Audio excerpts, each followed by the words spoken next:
शिवपुराण श्री रुद्र संहिता पंचम खंड 37वां अध्याय। शंखचूड़ युद्ध। सनत कुमार जी बोले, हे व्यास जी, इस प्रकार देवताओं और दानवों में बड़ा भयानक विनाशकारी युद्ध चल रहा था। धीरे धीरे दानव देवताओं पर भारी पड़ने लगे। तब देवता अत्यंत भयभीत होकर अपनी रक्षा हेतु इधर उधर भागने लगे। कुछ देवता भागकर देवाधिदेव भगवान शिव की शरण में आए। तब वे देवता बोले, प्रभु हमारी रक्षा करें। असुर सेना परास्त होने के बजाय हम पर हावी होती जा रही है। यदि शीघ्र ही कुछ नहीं किया गया तो हम अवश्य हार जाएंगे। देवताओं के ये वचन सुनकर भगवान शिव को बहुत क्रोध आया। वह उठकर खड़े हो गए और स्वयं युद्ध करने के लिए आगे बढ़े। युद्ध स्थल में पहुंचते ही उन्होंने असुरों की अक्षौहिणी सेना का नाश कर दिया। देवी भद्रकाली भी अनेक दैत्यों को मार मार कर उनका रक्त पीने लगी। इस प्रकार असुरों को युद्ध में कमजोर पड़ता देखकर देवताओं में एक नई जान आ गई। जो देवता इधर उधर अपने प्राणों की रक्षा के लिए भाग गए थे, वे भी आकर पुनः युद्ध करने लगे। उधर भद्रकाली देवी क्रोध से भरकर दैत्यों को पकड़ पकड़कर अपने मुख में डालने लगी। स्कंद ने अपने बाणों से करोड़ों दानवों को मौत के घाट उतार दिया। यह देखकर असुर सेना भयभीत होकर अपने प्राणों की रक्षा करने हेतु इधर उधर भागने लगी।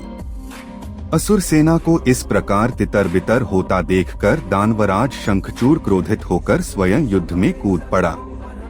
उसने अपने हाथों में धनुष बाण उठाया और भयानक बाणों की वर्षा करनी प्रारंभ कर दी।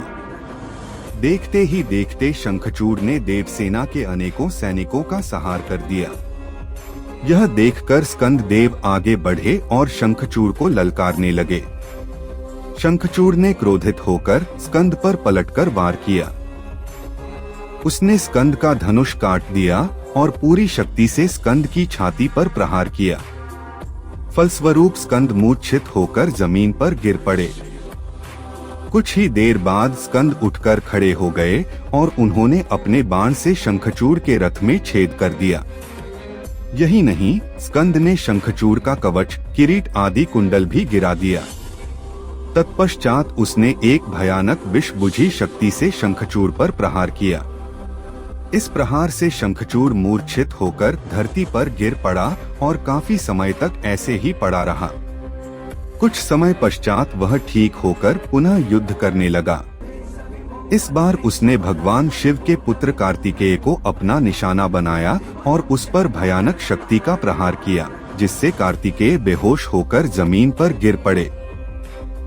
तब कार्तिकेय को इस प्रकार धरती पर बेहोश पड़ा हुआ देखकर देवी भद्रकाली उन्हें गोद में उठा लाईं।